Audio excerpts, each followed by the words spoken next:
Hope कि बिल्कुल घर जैसे हैं, नहीं है तो आदत डाल लीजिए, जीवन में छोटी बड़ी समस्या तो आती ही रहती है। आज के इस वीडियो में हम लोग बात करने वाले हैं केमिस्ट्री के कुछ ऐसे टॉपिक्स जो आपके एग्जाम में हमेशा बवाल मचाता है भाई साहब, हमेशा एग्जाम में क्वेश्चन पूछते रहता है, हमेशा 2 नंबर 3 नंबर 4 नंबर का क्वेश्चन आते रहता है। तो आज हम उस टॉपिक के बारे में हम लोग चर्चा करेंगे, उसको देखेंगे, उसका पोस्टमार्टम करेंगे, ताकि आपके एग्जाम में फिर आपको परेशान नहीं करे और आपको ये भी पता नहीं चलता है कि भाई साहब हम कितना याद करें, कहाँ से याद करें। तो आज के इस वीडियो में एक लिमिटेशन को देखेंगे, कितना याद करना है, कितना सबका काम चल जाएगा, जिसको आप याद करके एग्जाम में बवाल मचा सकते हैं, बिल्कुल गर्दा उड़ा सकते हैं।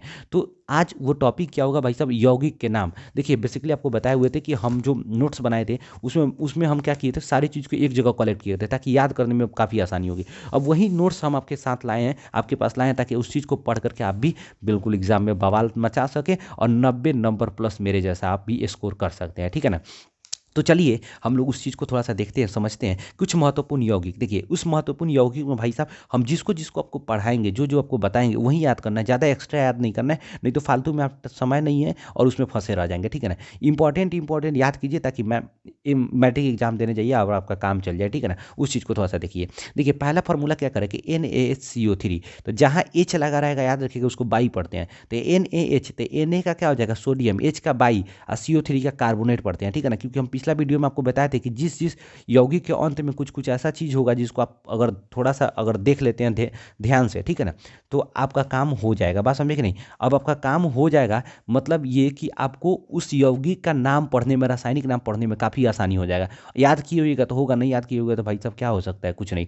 तो सोडियम बाई कार्बोनेट, तो सोडियम बाई कार्बोनेट, तो बाई का मतलब खाई, यानी सोडियम बाई बाई बाई का मतलब खाई का मतलब खाने वाला सोडा हो जाएगा, ठीक है। दूसरा हो जाएगा Na2CO3, तो सोडियम, Na2 यानी Na चाहे NO2 बात एक ही होता है, तो सोडियम ये हो गया। और CO3 का कार्बोनेट होगा सोडियम कार्बोनेट इंटू 10H2O यानी डेकाहाइड्रेट, 10H2O को डेकाहाइड्रेट पढ़ते हैं, ठीक है ना।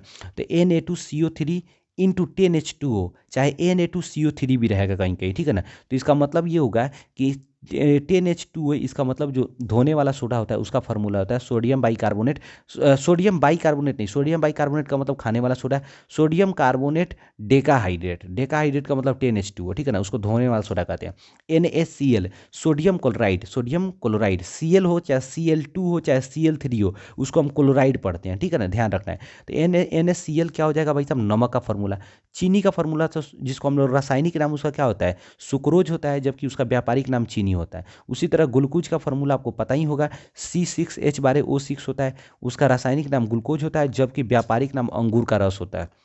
दूसरा C2H5OH यानी ethyl alcohol, ethyl alcohol C2H5OH जो होता है बेसिकली एथिल अल्कोहल, जिसको हम लोग शराब कहते हैं, वो शराब होता है। दूसरा क्या होता है कि कैल्शियम ऑक्साइड, याद रखिए कैल्शियम ऑक्साइड CaO, ठीक है ना, CaO कैल्शियम ऑक्साइड, कली चूना या उसी को बुझा हुआ चूना कहते हैं। बात समझिए कि नहीं, कली चूना या फिर उसी को हम लोग क्या कहते हैं, बिना बुझा हुआ चूना। बुझा हुआ चूना तो अलग हो जाता है ना, ये कली चूना या बिना बुझा हुआ चूना, ठीक है ना, CaO। अच्छा देखिए कभी कभी क्या होता है कि ये तो बिना बुझा हुआ चूना है, बुझा हुआ चूना का क्या होगा, तो कैल्शियम, देखिए hydroxide, calcium hydroxide, बात समझे कि नहीं, CaOH का whole twice calcium hydroxide, इसको भाखड़ा चूना कहते हैं या बुझा हुआ चूना कहते हैं, भाखड़ा चूना या बुझा हुआ चूना, ठीक है ना। और जबकि बिना बुझा हुआ चूना का CaO होगा। बात समझे कि नहीं। तीसरा क्या होता है, यहाँ पर अब आपको ये सब चीज़ याद नहीं करना है, बात समझे कि नहीं। ये चीज़ आपको एक HCl याद रखिएगा, हाइड्रोक्लोरिक अम्ल का, हाइड्रोक्लोरिक अम्ल HCl होता है, बात समझे कि नहीं, HCl होता है। H2SO4 सल्फ्यूरिक अम्ल, सल्फ्यूरिक अम्ल, बात समझे कि नहीं, सल्फ्यूरिक अम्ल को क्या कहते हैं हम लोग, H2SO4, H2SO4 सल्फ्यूरिक अम्ल, ठीक है ना। इसी को गंधक अम्ल भी कहा जाता है, गंधक अम्ल भी कहा जाता है, बात समझे कि नहीं। HCl को नमका अम्ल भी कहा जाता है, नमक अम्ल, बात समझे कि नहीं, वैसा अम्ल जिसमें थोड़ा सा नमक का भी मात्रा, मतलब कि ऐसा थोड़ा सा लगता है, ठीक है ना, उसको नमका अम्ल भी कहा जाता है, इसलिए HCl को नमका अम्ल, ठीक है ना। अब देखिए थोड़ा सा इंपॉर्टेंट पॉइंट, थोड़ा सा इसको देखिएगा, यहाँ पर इंपॉर्टेंट चीज़ को हम लोग देखेंगे। N2O नाइट्रस ऑक्साइड, जिसको हम लोग कहते हैं लाफिंग गैस, हंसने वाला गैस। देखिए जिप्सम का फॉर्मूला याद रखें, CaSO4 into 2H2O, CaSO4 into 1/2H2O होता है, ठीक है ना। CaSO4 1/2H2O कब होगा, जब उसको हम लोग घेर देंगे तब, ठीक है ना। तो CaSO4 इंटू 2H2O क्या हो जाएगा, इसका फॉर्मूला कैल्शियम सल्फेट का जिप्सम होता है, जिप्सम होता है, ठीक है ना।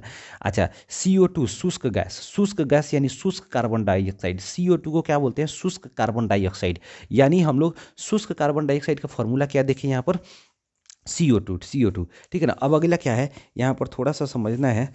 आगे भारी जल D2O, यहाँ पर देखना है भारी जल D2O का क्या हो जाएगा, भारी जल हो जाएगा। बात समझे कि नहीं। संगमरमर का फार्मूला भी पूछता है, CaCO3, कैल्शियम कार्बोनेट संगमरमर का हो जाएगा, CaCO3 कैल्शियम कार्बोनेट संगमरमर। दूसरा जो आपको देखना है, प्लास्टर ऑफ पेरिस, ठीक है ना। अब देखिए प्लास्टर ऑफ पेरिस, ये जिप्सम का क्या हो गया, CaSO4 इंटू 2H2O जिप्सम हो जाएगा। बात समझे कि नहीं। अच्छा देखिए CaSO4, अब देखिए यहाँ पर थोड़ा सा चीज़ों को समझना नहीं दिखाई दे रहा होगा आपको। प्लास्टर ऑफ पेरिस चाहे ये जिप्सम चीज़वा एक ही है, लेकिन यहाँ पर फॉर्मूला क्या हो जाएगा कि CaSO4 इंटू 1/2H2O हो जाता है, या फिर CaSO4 का होल ट्वाइस इधर से कर देगा। नहीं समझ आया यार, फिर से समझिए। यहाँ पर दिखाई नहीं दे रहा होगा, हम गलती से बोलते जा रहे थे, ठीक है ना। देखिए कैल्शियम कार्बन, यहाँ पर अभी जस्ट देखिए प्लास्टर ऑफ पेरिस यानी जिप्सम का जो फॉर्मूला अभी ऊपर देखे CaSO4 इंटू 2H2O। तो लेकिन यहाँ पर थोड़ा सा ध्यान देना है क्या, कि इस फार्मूला में CaSO4 इंटू 1/2H2O ऐसे भी लिख सकते हैं, CaSO4 का होल ट्वाइस इंटू 2H2O ऐसे भी लिख सकते हैं। इसलिए फार्मूला में कोई दिक्कत नहीं है, इसको आपको ऐसे ही याद करना होगा, ठीक है ना। अब जो है भाई साहब, ये आपका टोटल जो है ना, ये इम्पॉर्टेंट भाई साहब, जो आपका कभी कभी एक और भी फॉर्मूला पूछ देता है, खड़िया या फिर चौक पूछ देता है। बात समझिए, खड़िया चौक संगमरमर, बात समझिए कि नहीं, ऐसा याद रखिएगा। तो उसका होता है कैल्शियम कार्बोनेट, ठीक है ना, CaCO3 जिसको हम लोग चौक भी कहते हैं, खड़िया भी कहते हैं। बात समझिए कि नहीं। तो इसको आपको थोड़ा सा याद रखना पड़ेगा, ठीक है ना। इसको संगमरमर भी कहा जाता है कैल्शियम कार्बोनेट को, ठीक है ना, CaCO3। तो इसको याद रख लीजिएगा, ठीक है। तो ये इंपॉर्टेंट चीज़ है जो आपके एग्जाम में हमेशा क्वेश्चन पूछते रहता है। 2 नंबर का तो गारंटी रहेगा, अगर आप याद करके जाते हैं तो 2 नंबर आपका टोटल का टोटल यहाँ पर क्लियर हो जाएगा, ठीक है। अब देखिए अम्ल वाला चीज़ जो है थोड़ा सा आपको देख लेना है, तो हम अम्ल वाला चीज़ जो है नेक्स्ट वीडियो में उसके लिए हम बना देते हैं। जो इंपॉर्टेंट, देखिए मेरा नोट्स बेचारा कितना दिन का नोट्स हो गया, तो वो सब देख रहे हो ना, फट रहा है सभी, लेकिन फिर भी बहुत ही यार मतलब बचा करके रखे हुए थे भाई, ठीक है।